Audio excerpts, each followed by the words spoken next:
Chapter 3, Gangland. Cody Scott was the same age as me that summer, 26 years old, but had come to prison by a far different path.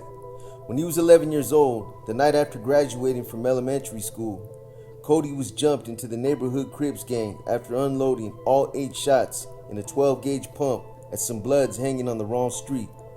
His teenage mentors had told him he couldn't come back to the car until the gun was empty. He earned his gang moniker at 13 years old after stomping a robbery victim so viciously it put the man in a coma. The police said only a monster could have done it. By 16, Monster Cody was a bicycle pedaling terror, hyped up on PCP, blasting away one-handed with the 6-pound automatic he hardly bothered to aim. During one incident that year, he was himself shot at 6 times at close range, cementing his reputation as a ghetto star by surviving somehow. At 20 years old, he was the brazen leader of the CH3 gangster Crips, one of the most feared sets in the balkanized war zone of South Central Los Angeles. In the summer of 1988, Scott was nearing his release date at Folsom State Prison after doing 4.5 years on a 7-year sentence for 2 counts of attempted murder. This wasn't the famously gothic century-old Folsom prison where Johnny Cash recorded his classic album 20 years earlier, but a brand new maximum security facility erected next door and officially named Sacramento State Prison. Everyone who worked or was incarcerated there still called it Folsom Prison or grudgingly New Folsom. Like many other inmates, Scott found escape in reading while he was there, inspiring him to try his hand at writing. After his release, he published Monster, the autobiography of an LA gang member, in which he recorded his unruly journey through the California prison system. For instance, there were 13 of us, CCO, Consolidated Crip Organization in Soledad. I was in charge of C-Wing. It was my duty to make sure that no Crips came out on the tiers with no shower thongs on, because this was a security risk. One couldn't very well defend himself in shower shoes. I had to make sure that there were at least 2 knives out on the tier and available whenever we were out in the wing or in the day room. I designated 2 people to carry the weapons. Anytime one of us took a shower, the area was cordoned off and secured.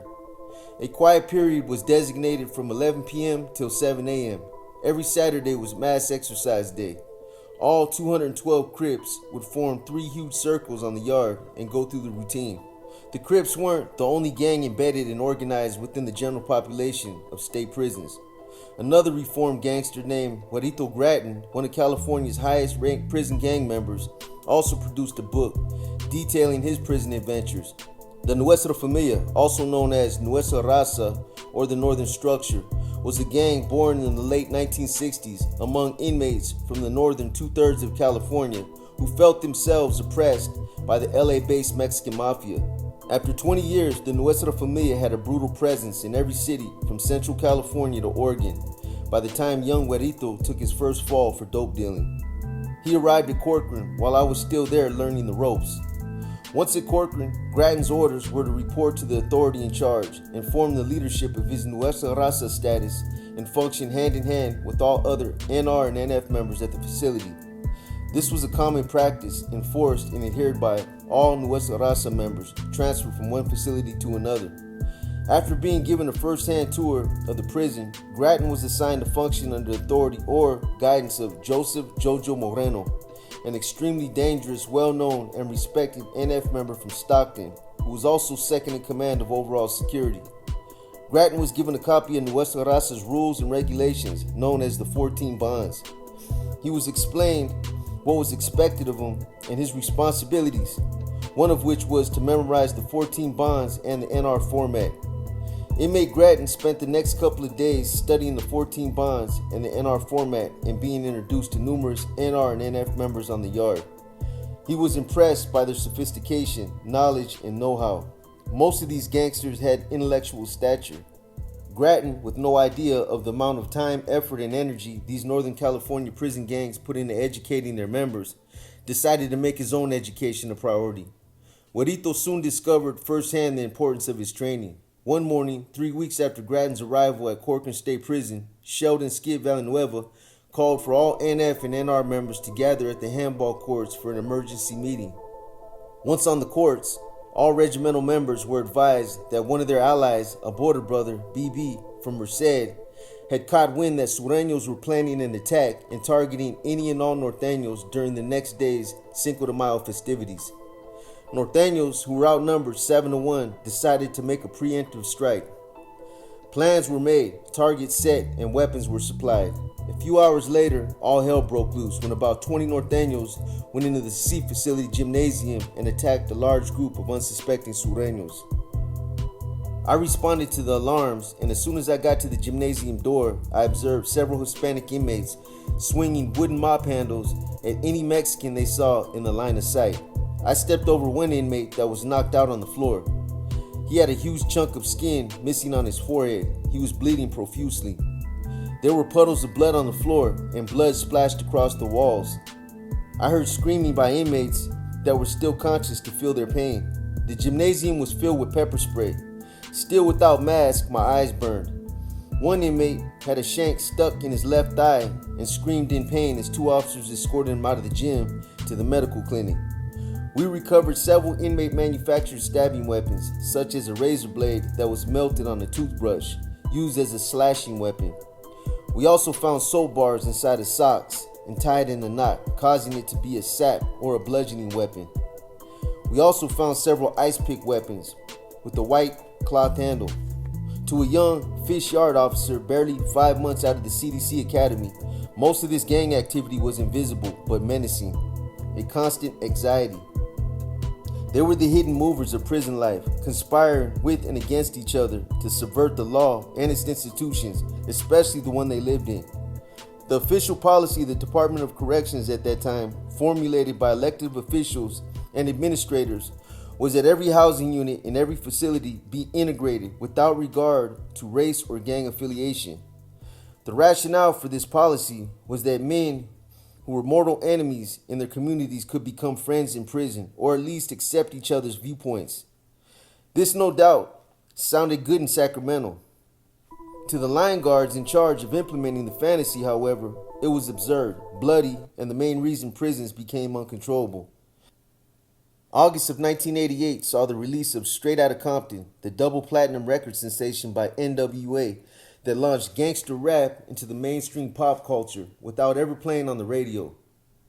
The album's definitive song was Fuck the Police, and that attitude found its way into prison just as swiftly as Balloon Pants and Bling appeared on MTV. Gangsters sent to maximum security, however, weren't celebrity posers, but hardcore gangbangers who were proud to be there. It confirmed their gangster creed. They were expected to represent while inside. I knew about the gangs. I knew they had dozens or hundreds of soldiers prepared to get on, but often they were indistinguishable from other miscreants and felons who populated Corcoran. In the 1980s, gang colors were still permitted. Crips and Norteños wore blue rags in their pockets or Converse sneakers with a small blue star. Bloods and the M.E. did the same in red, but only jumped-in members were allowed by the gangs to do so. This is a disclaimer. That is wrong. I believe the author has this backwards. It was Crips and the Mexican Mafia that wore the color blue, and it was Norteños and Bloods who wore the color red. We all know that though. Inmates who weren't ganged up quickly realized that independence made them vulnerable, easy marks for shakedowns and worse. They often hung out with hometown crews to pass as bangers, which made it even harder for an officer to know who was who amongst the members. Almost anyone could be a gangster. Breaking up groups of more than 4 men was the only way to ensure disruption of gang plans and prevent mass actions. For guards, this was an endless task. "All right, break it up. You know the rules," I would say to a bunch of 5 or 6 men walking together. They'd make a show of splitting up until I spotted another pack across the yard and headed off to separate them. Then again, the first bunch would reassemble as if I had never reprimanded them. Sometimes groups would gather and break up repeatedly, alternating so the guards ping-ponged around to deal with them. The only way to stop this gang was to brace the players, make them strip and submit to a rude search, which reliably took the fun out of anything. I learned that tension on the yard could be gauged by the rise and fall of smack talk and face-offs, the macho theatrics of gang diplomacy. My first big riot had taught me that a yard on the verge of erupting was eerily calm, paused long enough for all the inmates to find their places. Less riotous, but still ugly incidents were foretold, but fewer obvious indicators. Hushed words and slow converted movements at the grapevine branched across the yard. Inmates sensed gang trouble the way herds of prey knew predators were circling. Watching them closely alerted a small officer. A peaceable yard was loud and vulgar, filled with anonymous criminals behaving randomly. Impromptu fistfights between angry prisoners were actually welcome diversions that released collective pressure, like gas flares in an oil refinery. Inmates whooped and hooted, and I had the chance to take charge of the situation.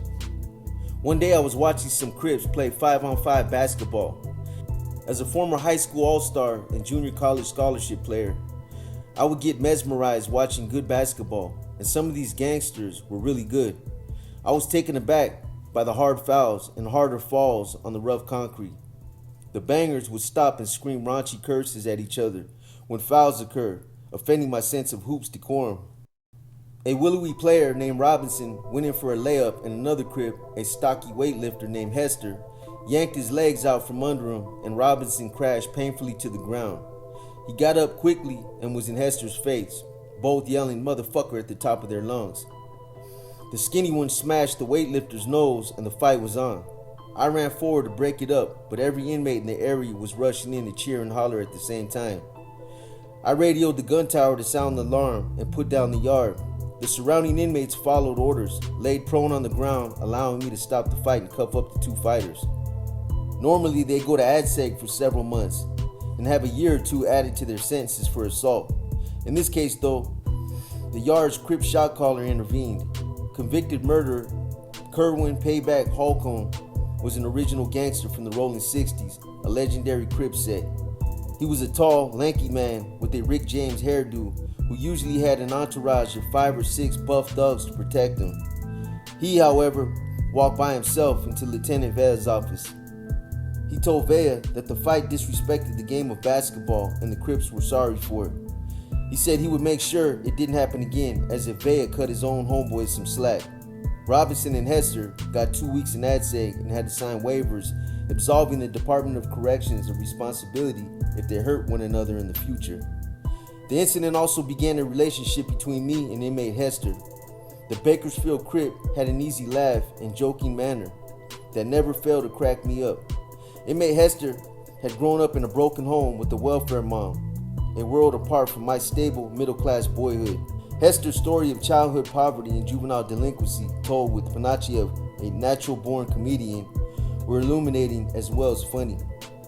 I was too much of a cop to ever sympathize with law-breaking, but it made me less judgmental about my prison. Hester was also a diligent worker, so I got him assigned to work crews that he would supervise.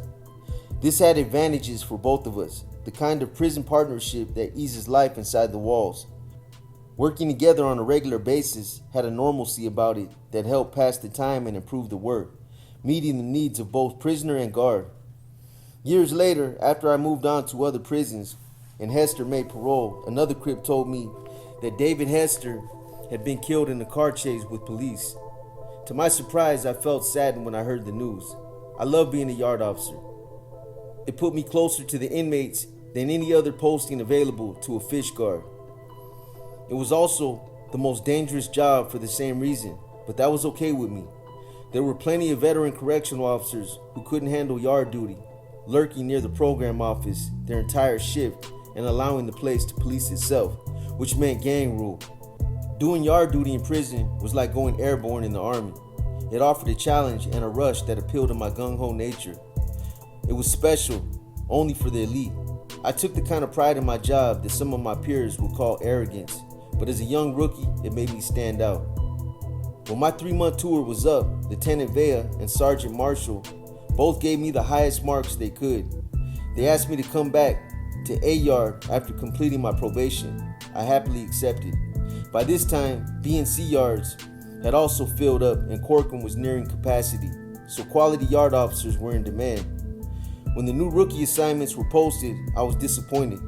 I was going to be a transportation officer in the main prison kitchen, which sounded to an Army vet an awful lot like kitchen patrol. I couldn't imagine I'd learn anything useful or advance my fledgling career by working in the kitchen.